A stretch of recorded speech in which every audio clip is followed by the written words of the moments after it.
Good late morning. My name is Mr. Dauder, and I teach at Painesville High School. I teach the grades 7 through 12th. This particular project was geared for the elective course I teach for senior ecology. So as a teacher, one of the things you want to do is try to find something to hook the kids, something interesting that's going to keep their interest. And this brown trout, raising brown trout this year has done just that. A lot of work, a lot of time. I want to begin with talking to you about where the trout came from. Kentucky has one cold water facility in the state of Kentucky that produces all the rainbow trout and brown trout that is stocked in our waters. And that is in Jamestown, Kentucky. It's called the Wolf Creek National Fish Hatchery. So I traveled there and picked up the eggs. And we take the eggs and we put them in a nesting basket. And we get them at the eyed stage, so about the size of a BB. And we raise them. They take about 8 to 10 days before they hatch, and they become sack fry. At that particular time, you release them out of the basket, and they sink to the bottom of the tank where they can get into the reed or the gravel. All right. So what you do next then is our students, and this 120-gallon cold water tank, we have to monitor the water quality. That's a closed system, so it's really challenging, whereas at Wolf Creek, they've got 12,000 gallons per minute that comes through their facility from 150 feet, at below the lake level there. So we have to keep water quality in a closed system, which is much more challenging. Now, the brown trout is a very sensitive fish, so if you don't keep water quality where it needs to be, then you're going to lose the fish. So the challenge was to do water quality monitoring, learn about water quality, and the nitrogen cycle. That was pretty much the goal of this experiment, or this raising these trout in the classroom. So the students were able to raise the eggs, they hatch, they become sack fry, and then after about another 8 to 10 days, they will swim up to the surface, and they're called swim-up fries. So we do our number counts, and we keep up with mortality rates. And the students are divided into teams. Now, each team has to be responsible for learning all the tests, but they're going to be specialists with their one test. So we've got a team that does pH monitoring, and we've got a team that does nitrite monitoring, nitrate monitoring, and ammonia. These are the most important compounds that get into water, the ammonia, because the fish waste products and any uneaten food becomes ammonia. And ammonia is not ionized. The ammonium is NH4 plus. It's ionized. It's not harmless, but the ammonia is NH3, very harmful form of nitrogen. So the students learn right away. When we get the parts per million too high for the ammonia, we're going to have a problem with the survival rate of the fish. And we did experience this once. We lost some fish early on, and so we corrected the problem. We went out and did a water change. We were taking the school's truck to go to the Painesville Lake and get water when times got hard, and we were afraid we were going to lose the fish. We also put buckets, 5-gallon buckets of tap water, and let stand for anywhere from a week to 10 days outside of the classroom. Being that it was cooler in the fall of the year when we did this, keeping our water cold outside for water changes was very convenient.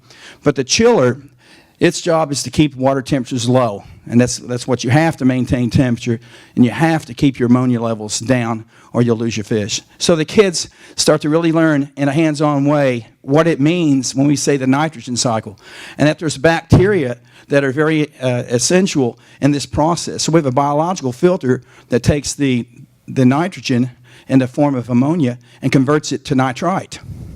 And there's another set of bacteria, the nitrobacteria, that takes the nitrite and turns it to nitrate. And the nitrate is something that can be absorbed by plants, or it can be further degraded into nitrogen gas, which is just bubbled up into the atmosphere. So the students learn about the nitrogen cycle. It's very exciting to see them really understand the role of those bacteria in the nitrogen cycle. And sources for us. Now, the fish, once they started growing, and our kids were doing the monitoring, and I have lots of data tables and stuff that wouldn't fit on this bulletin here, but the kids kept up with the data over a period of 6 months. Now, we've grown these fish. The average fish was 4.9 grams and about 3.5 inches long. We had some larger fish that were about 7.5 grams and, a little bit bigger than that. So it really worked out good this year's fingerlings. They grew really well.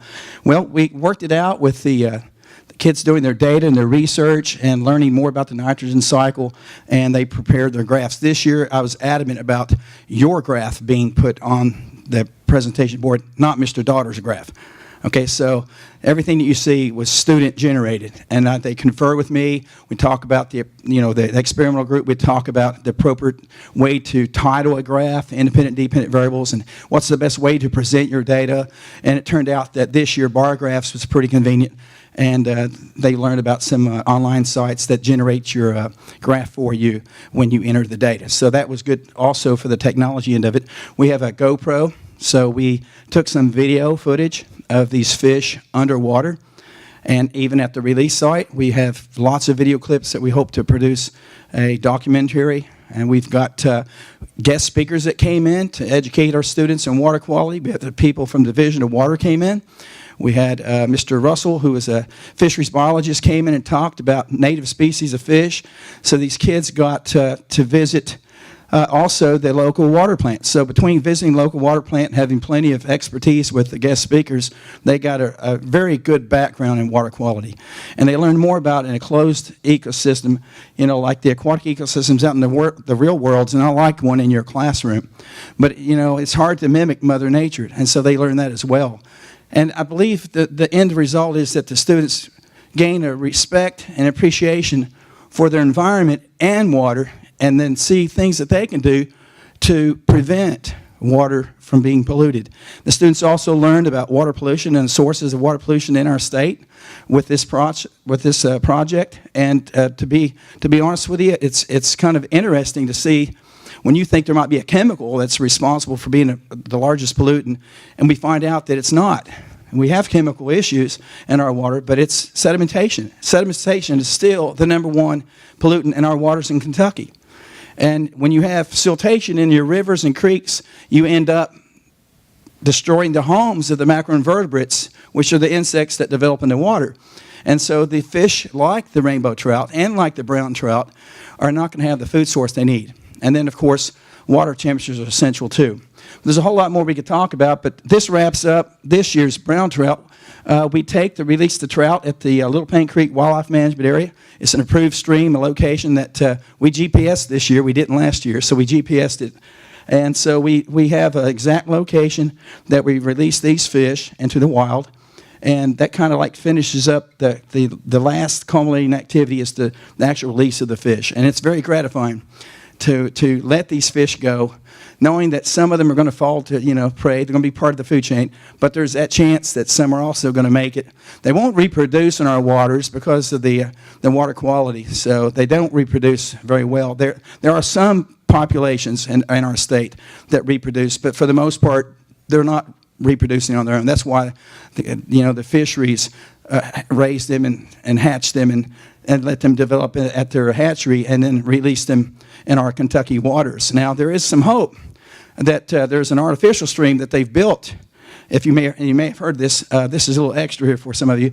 At Wolf Creek Fisheries and the hatchery there's an artificial stream that's right next to the hatchery. And they believe there's hope that they're going to get a natural reproducing population of the rainbow trout again. So the water comes from under the dam, feeds into the stream, goes about a mile or so, and empties back into the Cumberland Lake. So they take the water and it's recycled like that. So it's like a huge, huge outside classroom aquarium sort of a deal there, because there we'll see if they can get these fish where they can reproduce again. Now, the brown trout is not native of our state. It was introduced in the early 1883s, I believe. But the rainbow trout, at one time we had natural waters.